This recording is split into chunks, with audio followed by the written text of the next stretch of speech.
All right, good morning. Good morning. Good morning. Man, I feel underdressed. I apologize for the casual wear, but I wasn't expecting to be up here this morning presenting on this. But welcome. Hopefully all of you have signed in at the front door. If you have not, please make sure you do so. We are all here this morning for the Pre-Bidders Conference for the Monterey County EMS Agency. My name is Mike Durr. I am the Contract Purchasing Officer for the County of Monterey. Going to quickly just go through the agenda, what we're going to be, maybe not.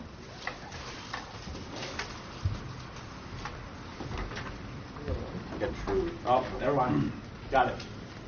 The agenda. Make sure you sign in. Kind of welcome, introductions. I'll have the group up here in front introduce themselves. Michael Petrie, EMS Bureau Chief, Monterey County Health Department. Gina Incolato, Management Analyst for this project from the Contracts Purchasing Office. Eli Salama, Deputy County Counsel. And we'll start up here in front so everybody knows who's in the room. Ron Schwartz, Paramedics Logistics. Rob Lawrence from Paramedics Logistics. Johan Clays, Paramedics Logistics. Jennifer Rowe with Health. Good morning, everyone. Chris Ligador, South. Brian Meter, Medic. Eric Peterson with American Ambulance. Joe Pedley, San Luis Ambulance. Bruce Javine, San Luis Ambulance. Gino Riano, AMR Operations. Mike Esposito, American Response. Sharon Henry, AMR. Jim Langford, City of Greenfield Fire. Scott Houchins, San Luis Fire. Amanda Jennings, Priority Ambulance. Glenn Leland, Priority Ambulance. Michelle Engel, Priority Ambulance. Michael Acutis, Monterey County Regional Fire District. Good morning, Eric Willing, Monterey County Regional 5. Ethan Sargenti, Monterey County. Dale Cardozo, everything IFF.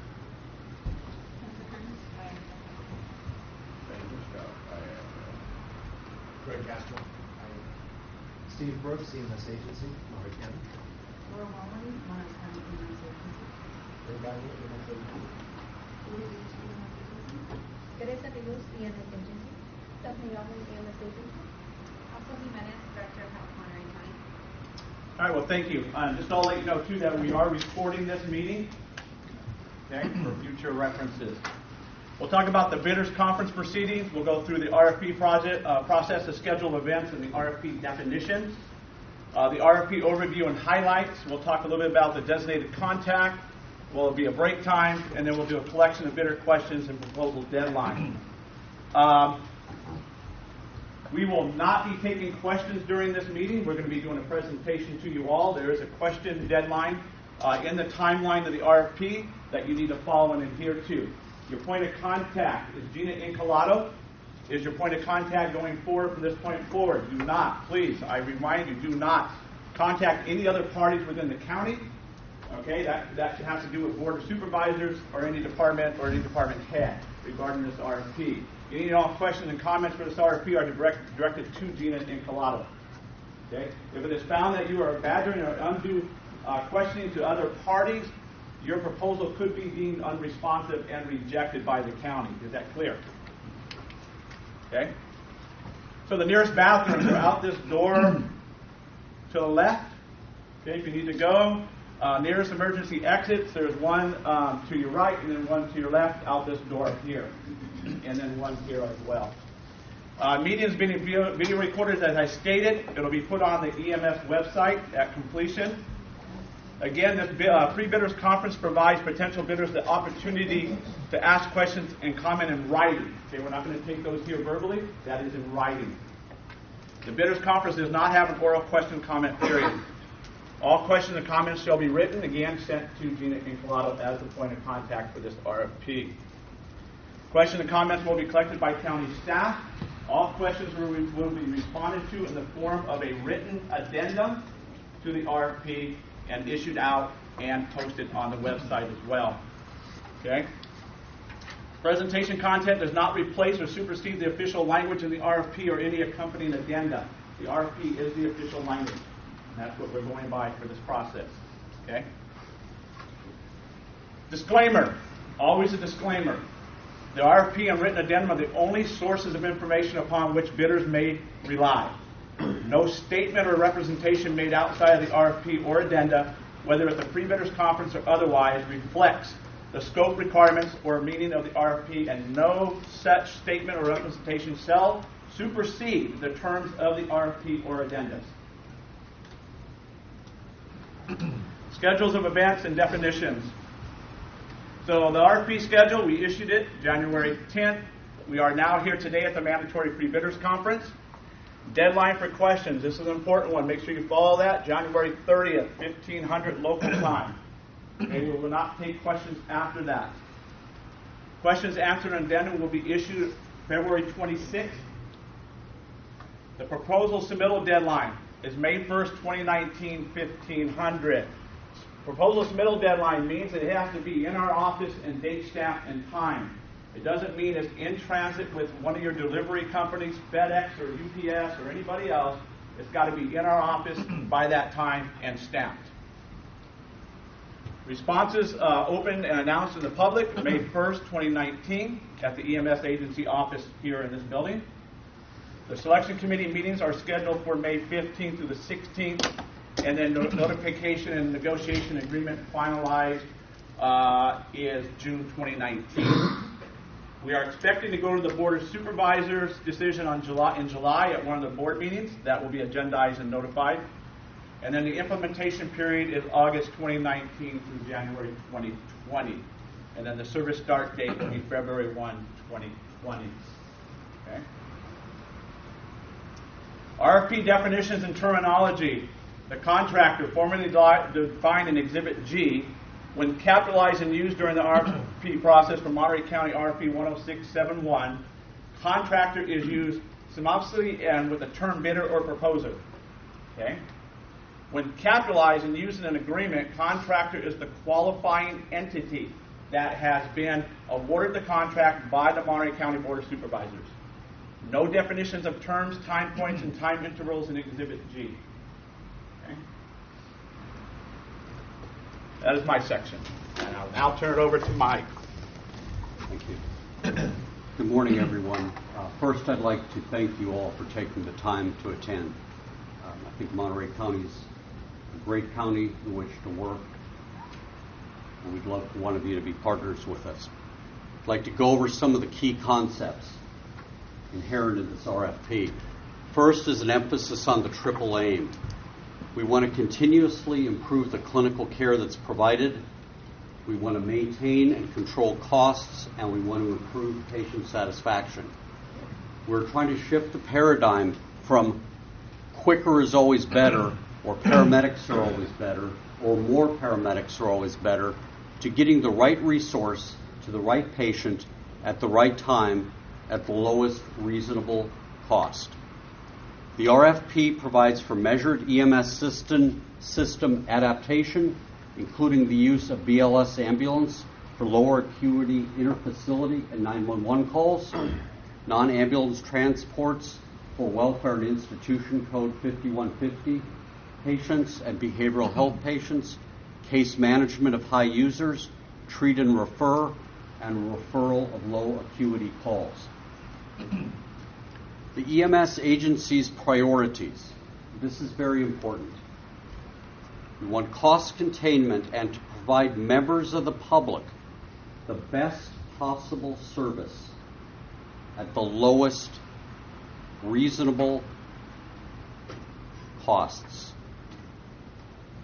We are actively discouraging contractors from submitting proposals for services that increase costs but do not add measurable value. We don't want more stuff. We don't want more things promised. What we want is excellent service, the ability to adapt, and cost containment.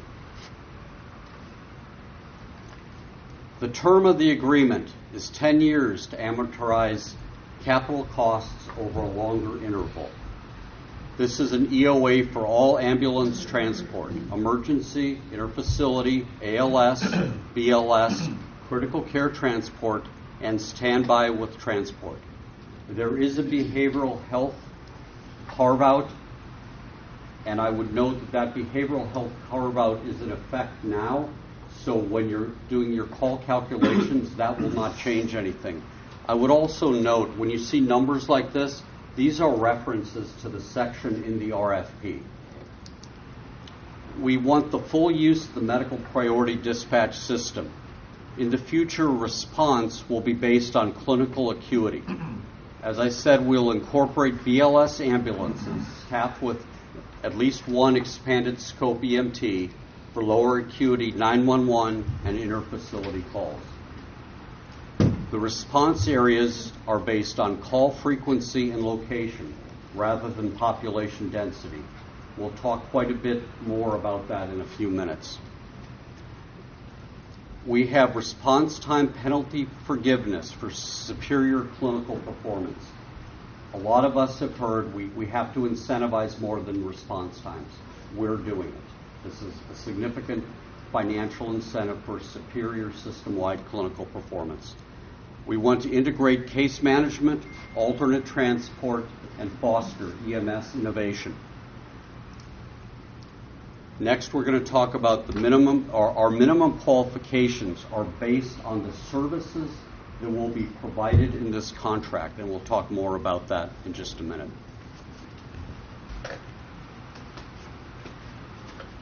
I apologize that you all have to listen to me. I tend to drone on, and I know that. The minimum qualifications for the organization. The contractor shall be regularly and continuously engaged for the past 3 years, providing requirement number 1, emergency medical dispatch, including dispatch, deployment, and movement of ambulances using the medical priority dispatch system for an EMS system serving 300,000 people. Requirement 2, option A, 911 emergency ambulance at an ALS level to the EMS system serving 300,000 people. Or option B. Option B is 2 parts. B1 is 911 emergency ambulance at an ALS or BLS level to an EMS system serving 300,000 people, and provide 2,000 ALS interfacility or 911 ALS transports annually. Requirement 3, provide 100 CCT, critical care transport, or SCT as it is known in Medicare parlance, RN transports annually. There is a 3-year qualifying experience requirement, meeting requirements number 1, 2, and 3 that I just identified, for each business entity in a corporation, in a partnership, in an LLC, or JPA, or contractor-subcontractor relationship.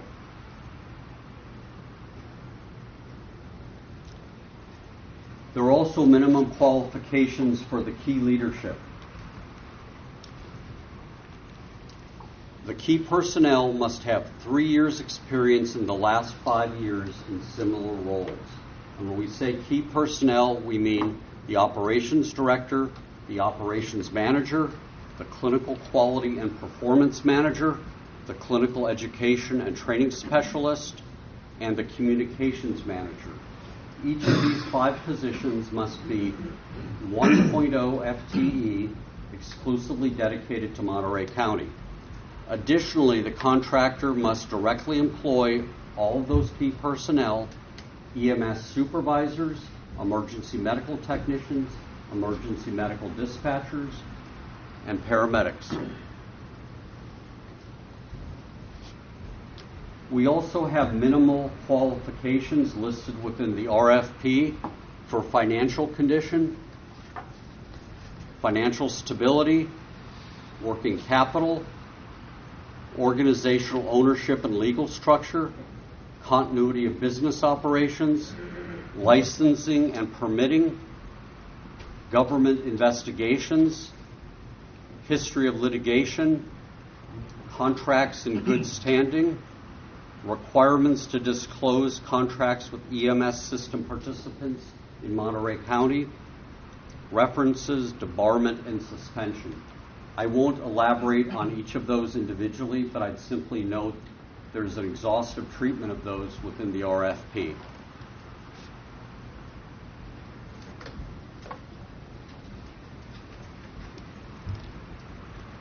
emergency medical dispatch and communications.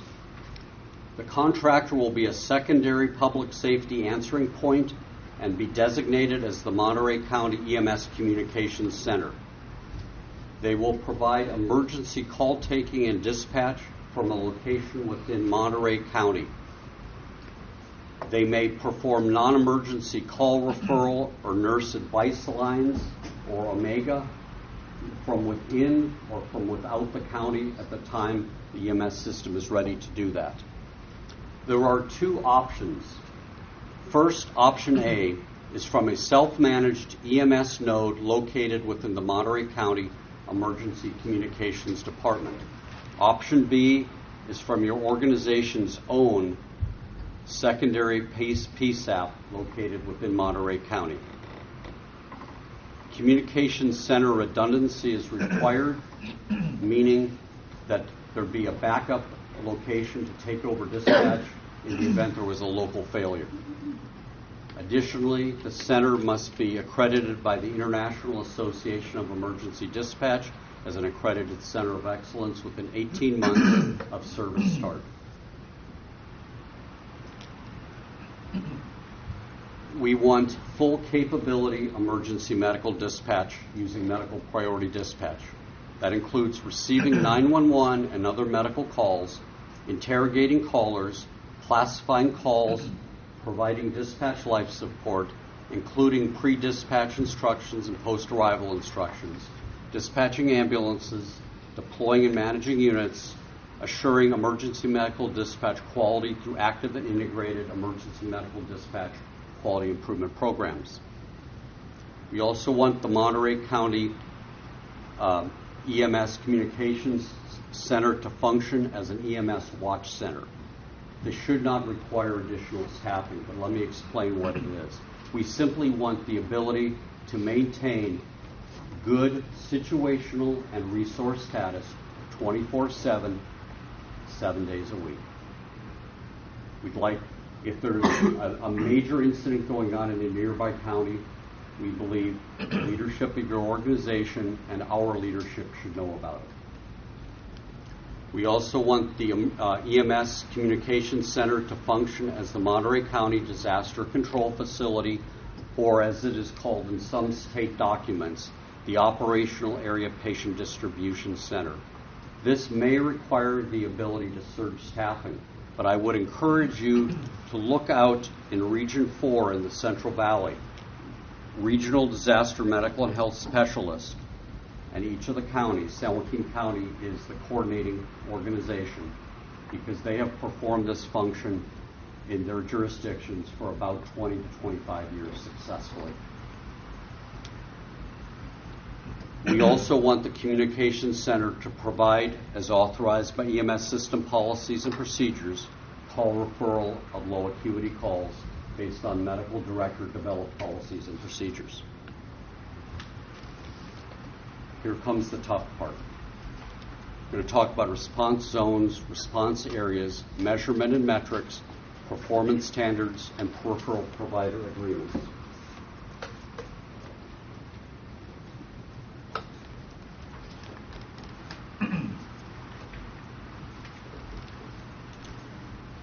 The response zones and response areas contemplated in this RFP and the subsequent contract are as follows.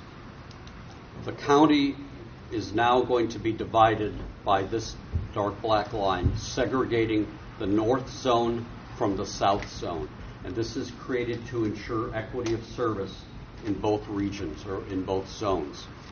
Additionally, there will be an ALS ambulance required at Big Sur. Big Sur is a remote area with limited access and egress. It has a large transient tourist population, especially during the summer.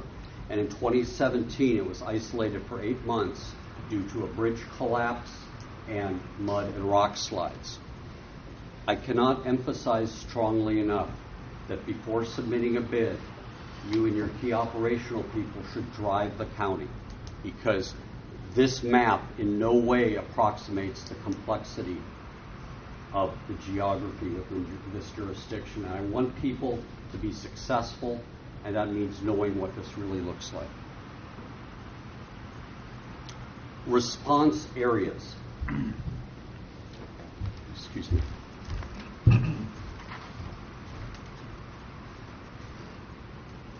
can see the colors over here. Response areas are based on historic call frequency rather than the more traditional population density.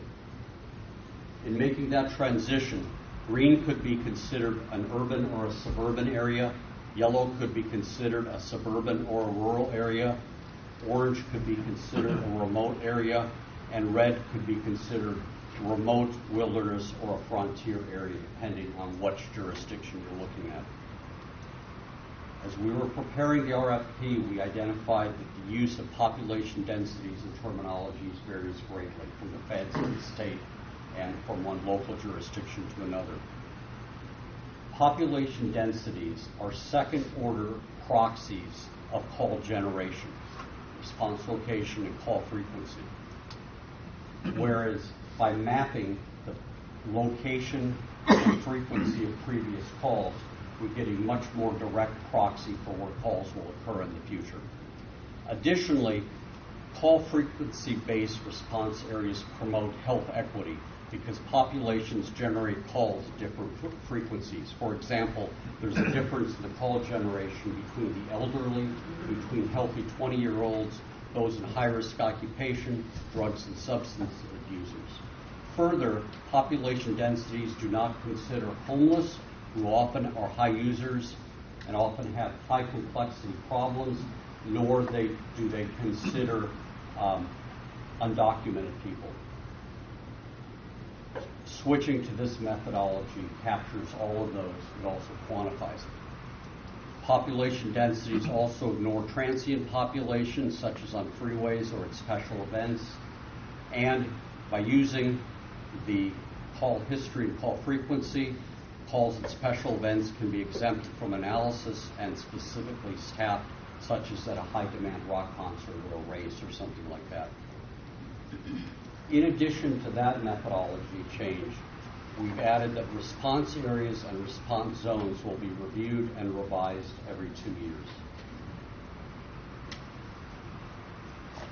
years. EMS call processing and response time measurement and metrics. I would note a couple things here. First, we're doing EMS call processing interval requirements based on the medical priority dispatch system levels. 90 seconds for Delta and Echo, 110 seconds for Charlie and Bravo, 180 seconds for Alphas.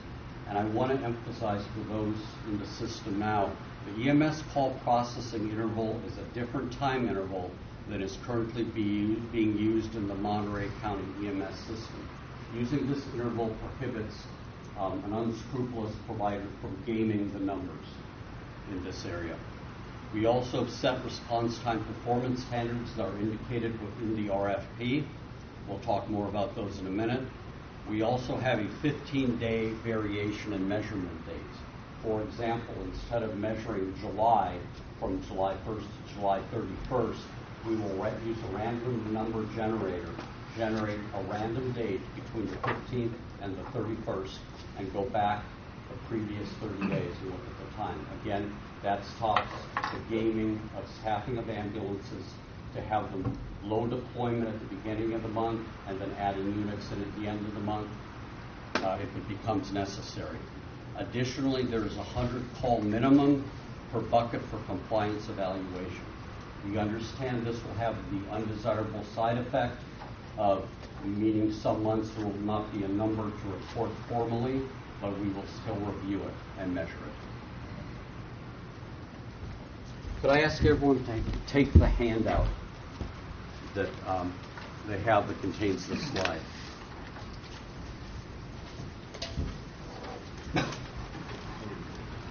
I think we have more in back if people don't have them. I'm going to try to explain using these 2 slides the measurement methodology.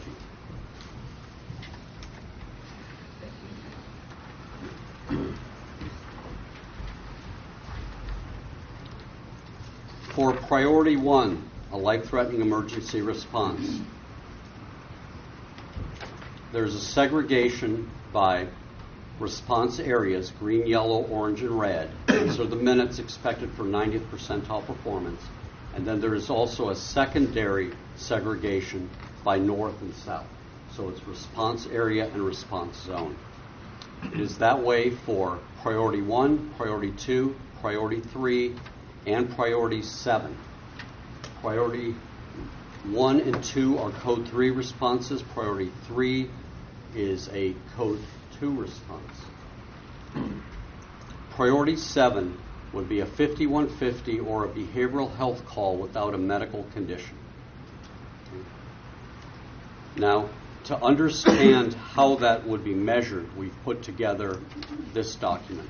For priority 1s, in the response area, we would look at 90th percentile performance in yellow, in green, yellow, and orange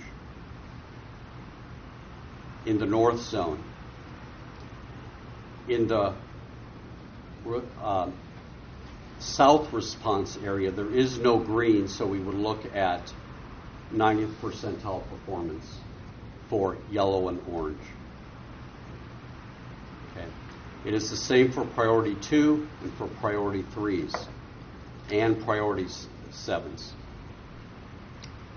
For priority 4, 5, and 6, which are interfacility transfers, priority 4 is an immediate interfacility transfer.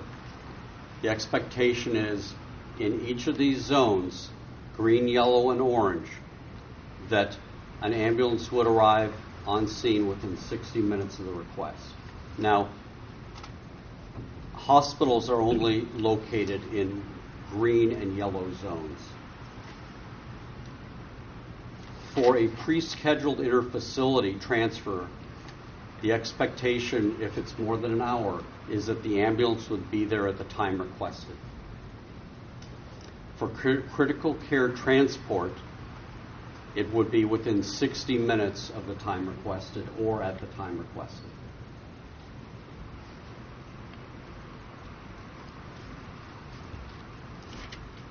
I hope that is clear to people. If not, we can try to write something up in our responses. We found this very difficult to orally explain. It might also help to note that there are 23 buckets. Is that terminology that is common for all of you? So this is probably the best way to say it. This has been the most difficult part to try to convey this information clearly. This county currently has 3 peripheral provider areas. In this RFP, we are adding a 4th area. The 4th area is number 1, the Pajaro and Las Lomas area in North County. The second area is the Cashawa area. The 3rd is Highway 1, typically right around mile marker 13. The 4th is Parkfield, South Shore Lake, San Antonio, Highway 101 south of Bradley Rest Stop. That's Area 4. In these areas, the contractor may use a peripheral provider. The contractor must determine whether they want to use all or some of the peripheral providers that are currently being used, that are closer or in a strategic location to respond to these areas quicker. The peripheral providers must be willing to enter into the agreement. We do not have the ability to compel them to do that. The agreement must be approved by the EMS agency, and it's limited to the peripheral provider areas only. Let's talk about system efficiencies, enhancement opportunities, and agreement modifications.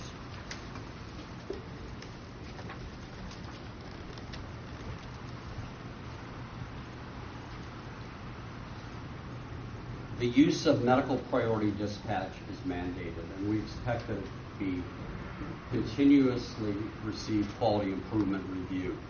At the EMS agency, we believe right now many calls are upcoded from priority 2 to priority 1 and from priority 3 to priority 2. We think it is clinically unnecessary, and we believe that it forces more stringent response time performance standards than are necessary. We do want and we mandate and incentivize the full use of medical priority dispatch, allowing tiered response, and when we're ready, call referral. We also encourage potential contractors to look at the transport dry run ratio, which we believe has resulted in more dry runs than you might expect in a system. Under the current model, service to the exclusive operating area is also given through automatic aid to a peripheral provider and another organization. This results in a loss of about 130 to 150 calls per month. There is a financial incentive for superior clinical performance, which I alluded to earlier. It's a reduction of 50% of call processing, response priority, response zone, and response area liquidated damages. The contract allows billing for assess, treat, and refer. We are switching to a bundled rate structure. Again, as I've said before, we're moving to ALS/BLS response and ALS/BLS rates. We have an extended response time for priority 7 non-medical patients. We also are very interested and want case management, alternative transportation, and EMS innovation. We want the EMS system in Monterey County to be capable of adapting as EMS, as a discipline, and as a profession adapts. We want to transition from episodic to integrated care, leveraging the expertise of the contractor, the county health department, the EMS agencies, and other members of the medical healthcare community. These are but a few potential examples, and we're looking for your expertise to identify which ones are most suited to Monterey County.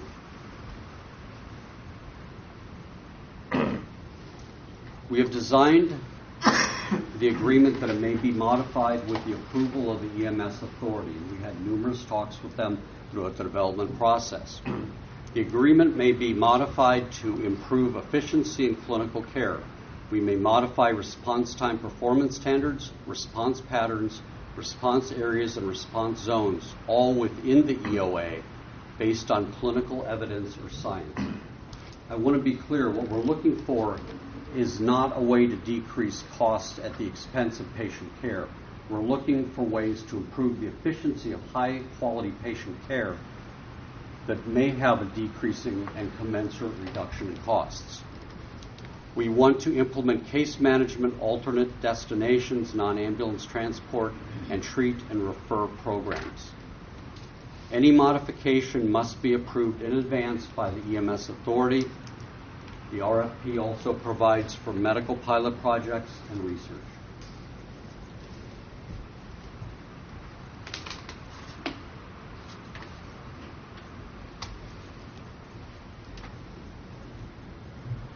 EMS system finance and economics.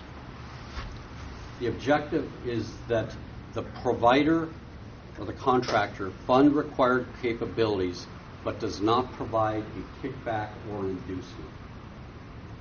We're intimately aware of what has gone on with this around the United States and throughout California. We have specific language prohibiting a kickback or inducement. The costs that the EMS agency are asking for and other county departments are asking for are justified through a cost study, justified nexus. We are requesting payment for our costs in providing the cost of EMS agency medical control and oversight, regulation, quality improvement, and system coordination. The County Emergency Communications Department is asking for a prorated cost of conventional and next generation communication system. We've also tried to put together other options that are market-based that you may find less expensive and a better value than doing it on your own. It is your decision, however. That includes CAD and Emergency Communications Department space lease, and also using our existing Monterey County EMS data system, which is an ESO solutions-based system. financial requirements and rate increases. We create options on a CPI-based increase. The range starts at what the CPI actually is, and the range can go upward to the CPI divided by the average collection rate. I hope that makes sense to everyone. As background, many EMS contracts peg the CPI the provider is getting to the actual CPI, which does not adjust for the collection rate, which results in a CPI increase, typically 20 to 30% of what the effect of the CPI on them is. We also allow for an unusual circumstances rate increase. For example, if we would go to single-payer health care in California and it totally disrupted the economics, we would be able to use this clause. Excess profit exceeding 10%, will go to the exclusive benefit of the patient and the public. That includes revenue from all sources, including fee-for-service revenue, capitated revenue, intergovernmental transfer program revenue, ground EMT program revenue, QA fee revenue, and all other revenue sources related to this contract. There will be an annual reconciliation or true-up with commensurate modification charges. This is not a profit cap. We do not take this money. It's used to reduce the rate to the benefit of the public and the patient. Cost and pricing. There is a total of 400 points available in this area. It's based on the price of patient and standby charges and supplemental revenue. Pricing, the points are based on prices that you record on Form I and the pricing tab on Form J. This is the information listed on each of those. Please make sure Form J and Form I, the numbers on it match, and that you sign Form, or make sure the numbers on J and I match, and complete and sign Form I. The expense structure is 100 points, and the points are based on the total expenses recorded on Form J in the Expenses tab, and the directions are included in the tab called Instructions. RFP process, submittal of proposal, and point of contact. It's important to understand what this process is and what it isn't. And I would say this is a professional, clinical, and technical solicitation, not a political solicitation. The director shall appoint a proposal review committee to evaluate the proposals received in response to the RFP. This committee shall be selected by the EMS director to ensure that as a whole, the review panel includes members who are familiar with or oriented to various aspects of EMS systems, members who are knowledgeable with the EMS needs of Monterey County, and members who have expertise in various EMS disciplines. Members may not have a conflict of interest. The review panel shall review all proposals and submit a written report and recommendations to the EMS director. The EMS director shall forward his or her recommendation for the award of the RFP together with the recommendation of the review panel to the Board of Supervisors. An agreement must be finalized by the EMS agency and signed by the recommended awardee before submission to the Board of Supervisors for approval. The Board of Supervisors shall review the recommendations of the RFP review panel and the EMS director. The board shall either accept or reject the recommendations, and on that basis either award or decline to award the contract. It cannot be modified. If it's declined, the process starts over. Contractor's packet and submittal of proposal. Our county contact, Gina Encolado, can provide a bidder's packet to you on a thumb drive. You have, and we'll talk about that in a minute. To submit the proposal, you have to agree to all the terms and conditions. Any proposal containing exceptions will be rejected as being non-responsive. Contractor's proposal shall be accompanied by a certified or cashier's check or bond in the amount of $100,000 payable to the County of Monterey. It will be released after the agreement is executed by the board, which is not to exceed 180 days from the date of the proposed submission.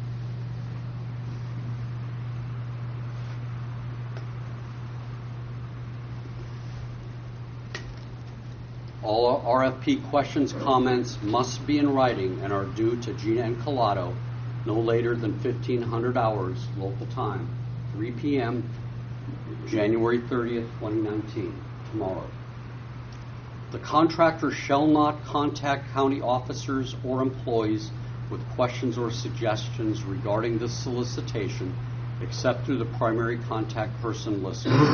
Any unauthorized contact or attempts by contractor to contact and or influence county officers, employees of the EMS agencies, their consultants, or members of the proposal review committee may be considered undue pressure and cause for disqualification.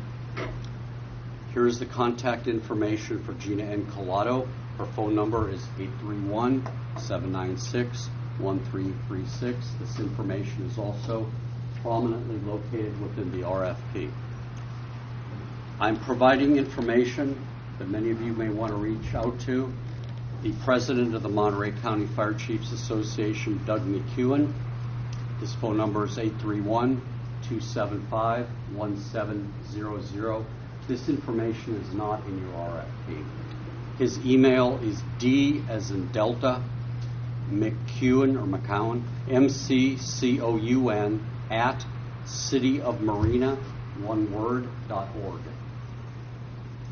The president of International Association of Firefighters Local 4513 is Ben Hitchcock. He's the president of the union. His email is president.iaff4513@gmail.com.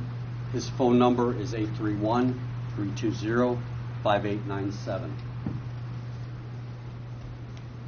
Olivia McGrell-Guyona is the interim director of the Monterey County Emergency Communications Department. Her email is madrigalo@co.monterey.ca.us. Her phone number is 831-769-8884. The EMS agency has seen what has happened, and I'm sure all of you are aware, in some other bid processes within California. We are committed to ensuring a fair and competitive process. The RFP requires the bidder to disclose all contracts with the EMS system participants. The recommendation to award will be made by an independent proposal review committee based on strict, objective, and transparent criteria that are listed in the RFP.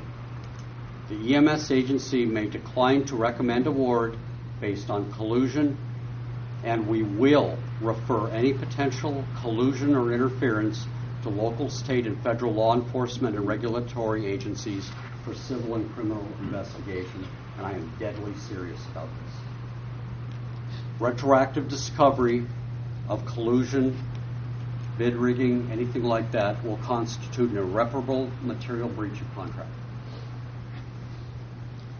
This is a disclaimer you saw before. The RFP and written addendum are the only sources of information upon which bidders may rely. No statement or representation made outside the RFP and addenda, whether at the pre-bidders conference or otherwise, reflects the scope, requirements, or meaning of the RFP, and no such statement or representation shall supersede the terms of the RFP and addendum.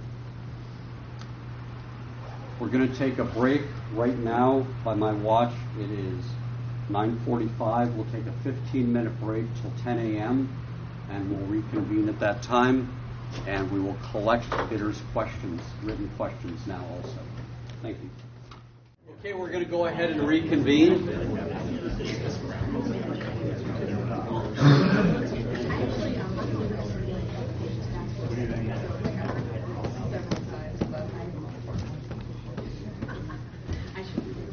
Thank you for staying to the end. Most of my lectures, people leave much closer to the beginning, actually. So,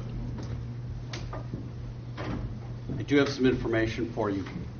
First, we're requesting, if you're going to meet with the Emergency Communications Department, to schedule the meeting not through the Emergency Communications Department, but through Gina and Collado. And she's going to coordinate that, try to set up one walkthrough or something like that if that's what people want.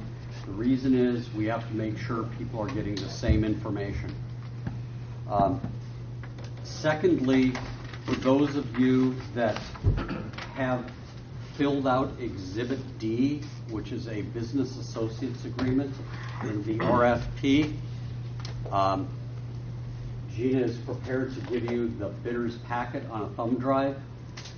For the rest of you, if you haven't, if you fill that out, send it to her. She can send that thumb drive to you or otherwise provide it to you. It contains data, a lot of Excel files and the like that can be used to develop your proposal. I would note that the absolute proposal submittal deadline is May 1st, 2019, 1500 hours local time, 3 p.m. local time. Please refer to the RFP for specifics. This concludes the bidders conference. I want to thank each of you for taking the time to come and consider being the ambulance service provider in Monterey County for the 2020 to 2030 period. Thank you.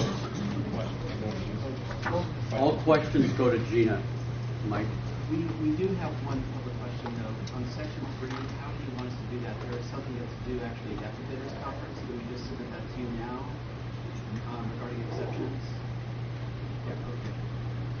It's page 75, section 3. The question was, if someone wants to take an exception, should they submit it to us here? It can be submitted here, or it can be submitted by tomorrow at 3 o'clock, again, to Gina and Collado. This will be the only time requests for exceptions are accepted.